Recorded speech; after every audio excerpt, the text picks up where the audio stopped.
I know many of us are still holding on to a time of what was. But it's time to let go.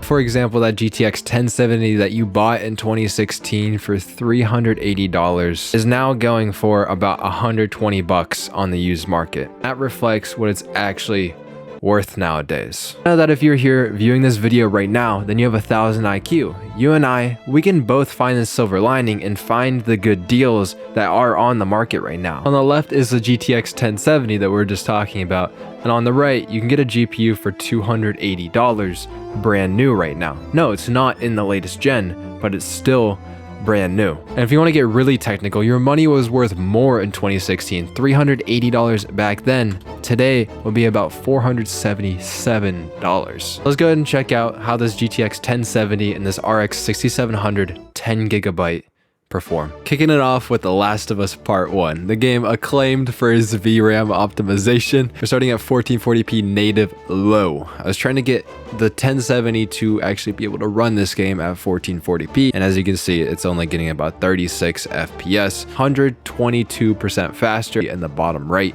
Huge improvement. It makes a game playable at 1440p. And the reason that I bring up 1440p right away, even with the GTX 1070, which is 6.5 years old now, is because a lot of people are starting to push to 1440p. So if you're looking to upgrade to this anyways, this is the type of experience that you are probably going to be getting. But I hear you saying upscaling is just turn on FSR. So that's what I did. The 1070, for whatever reason, didn't get that much of a performance bump, but the 6700 got a huge performance bump, making it 154% faster with FSR balanced. Let me know if there's some kind of anomaly with the 1070 here, why it isn't performing properly. So it's obvious on one of the latest AAA titles, the 1070 can't quite hit 60 FPS at 1440p, at least at reasonable settings. So chuck it down to 1080p to check how that runs. And this, I did play on the 1070 for about an hour, and it was playable. We get about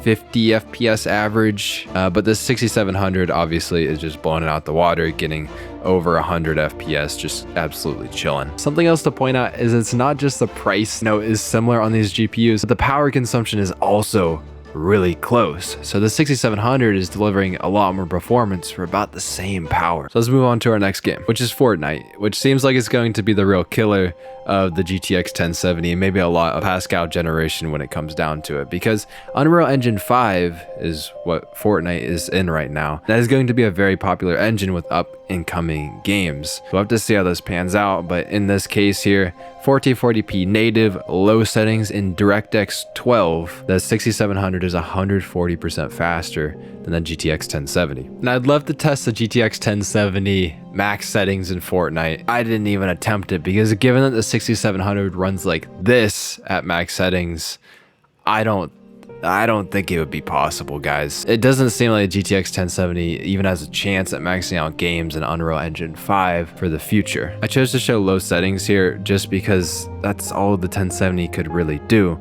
But let's explore some other options real quick. First, notice that we are in DirectX 11 now, which the GTX 1070 and older GPUs tend to perform better in, but that isn't always 100% the case. Also throw on some upscaling, that is TSR. We are in medium settings as well, which does turn on shadows and stuff like that. You can see that the GTX 1070 is surprisingly pretty playable at about 80 to 90 FPS, somewhere in there. You might be able to get away with running the 1070 at this. Let's move on to our next game, Resident Evil 4. Of all the new AAA games that have come out have been mostly mediocre. Like, shame that Tears of the Kingdom is on the Nintendo Switch. But Resident Evil 4 was kind of an exception to that. This was a surprisingly good game, and that might be because it's a remake. As you can see here, the 1070 is playable at 1440p with FSR, quality on, balanced graphics preset at about 50 FPS average. I wouldn't say it's exactly enjoyable or it plays smoothly, but the 6700 gives a major uplift in this case. But this is the last big AAA game I wanted to throw in for you guys, because this isn't representative of how everybody plays games on PC, and the 1070 might be surprisingly good in a game like Raft. So it's just an indie game. This is at 1080p good quality, which is basically high. You can clearly see that the 6700 is definitely faster. The 1070 still delivers a more than playable experience. That also obviously applies to esports games like Overwatch 2, but the 1070, it's not like it's bad.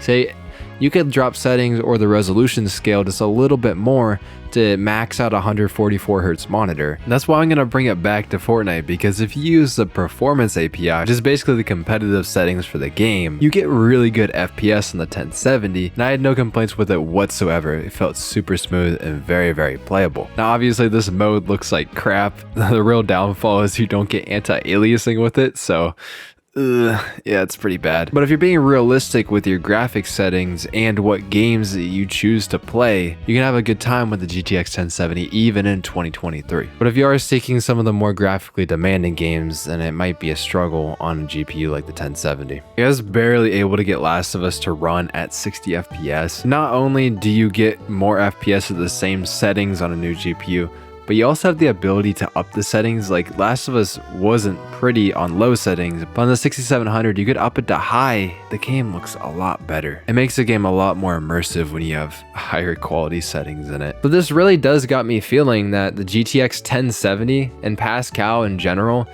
it might be on its last legs, because I'm seeing games that are coming out right now and they are extremely demanding. Yeah, it could be that games are optimized and everything, and that they're pushing towards what we don't even have. But I think in the next year or two might be about the end of the Pascal generation of graphics cards, which is unfortunate to see because they're great cards.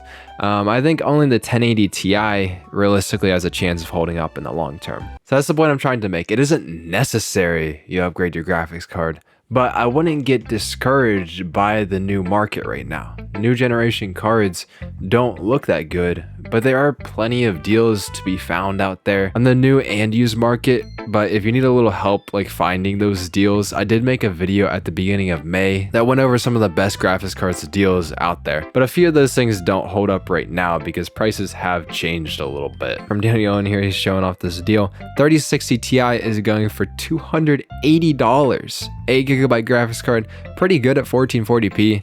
Great deal as well. It's faster than the 6700 that I showed you in this video. And there seems to be some 3060 12GB cards that are going for $290. So if you are concerned about VRAM, it's a little slower in total. It will provide that memory buffer. Even though I can only test the 6700 in this video to show you its value, I promise you that if you do your research, that you could find really good opportunities out there. And I wish you the best of luck buying your GPUs. I also want to point out that I'm not shilling for these companies, okay? It's like, oh, buy their new cards. You have to buy a new card right now. You really don't have to. So hopefully you guys enjoyed. I'll see you guys in the comments. I'll see you in the next video. Peace.